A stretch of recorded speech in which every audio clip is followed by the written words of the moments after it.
A ban on parents smacking their children in Wales could come into law within the next 2 years. It's currently making its way through the Assembly. But some Welsh councils have told campaigners against the ban that they haven't had any guidance from the Welsh Government over how to deal with the change. The Be Reasonable group are worried it could stretch already stretched council budgets still further because of extra work for social services. Jamie Gillies is a spokesperson for the Be Reasonable campaign, and he joins us now. Good afternoon to you. Good afternoon, Gareth. We're talking here about it's a significant amount of money, but in the grand scheme of things, £2 to £3 million to protect children doesn't actually seem an awful lot. What's your beef with the cash being spent? Well, our beef isn't so much with the cash, but how the ban will impact on already overstretched social services departments. So the government has done cost analysis for this bill, and it's given an idea of how much it might cost the police and the courts, but it's not been able to come up with any figure for how many additional cases and referrals will come to social work departments. And that's a real concern when you consider that the state of social services in Wales just now, social workers are already struggling to cope with the demands at present. Social workers in Wales particularly are under more of a burden than other social workers across the UK. And you said there about protecting children.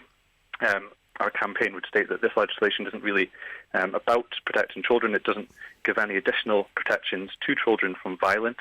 The law as it stands is very clear, and removing the justifiable assault offence, as this bill would do, would simply make actions which are by definition reasonable, so a smack on the bottom or a tap on the hand and by a loving parent, a criminal offence. So the effect of this bill would be to criminalise ordinary mums and dads in Wales. And that's something that the public in Wales state time and time again that they don't want. Around 3/4 of the Welsh public regularly state that they do not want to see a smacking ban. So it's going to be very expensive and costly, particularly to the frontline services who are going to have to take on additional burden. And we are worried about the cost of this for local authorities and for councils who to this date have been left in the dark. I just wonder, do you feel that you're perhaps losing the moral and the legal argument over this if you're now turning the argument round to how much it'll cost? Not at all. I think these are important considerations. And I ask that because the politicians don't seem to be changing their minds at all, so that the tack from you looks very different today. I wouldn't say that at all. I think it's clear that the public are very against this legislation, and that's something where the government and politicians are out of step with the public, or many of them anyway. And so the Be Reasonable campaign is seeking to be a voice for parents and people in Wales who do not want to see this legislation come in and who are not being listened to by members of the Welsh Assembly. So I think it's imperative on the government and on AMs to very carefully consider the effect of this legislation when there's a vote on it next month. And it should really impress them the need to consider the impact on social services departments and social workers. If extra money were to come forward, would you agree with that part of the policy at least then, if the Welsh Government were to do that? Sorry, say that again? If the Welsh Government were to put forward extra money, would you at least agree with that part of the proposed policy if that money were forthcoming?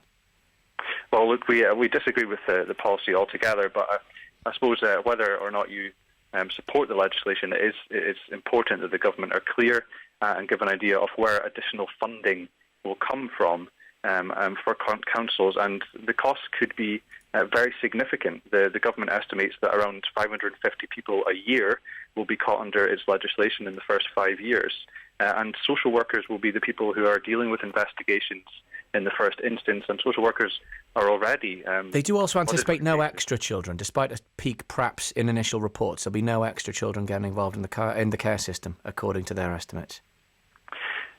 The government might have stated that, but it's very likely that social work will have dealings with families who have not been under the remit of social work already. That's one of the concerns that was raised during evidence.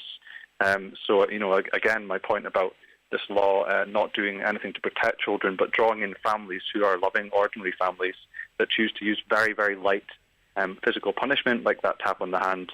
They're the kind of people that are going to be reported to social services, and a lot of people would consider that a waste of time when social workers are already trying to identify cases of real abuse and deal with that. Jamie Gillies, thanks for your time. Good to have you on the programme. Jamie Gillies, a spokesperson for the Be Reasonable campaign.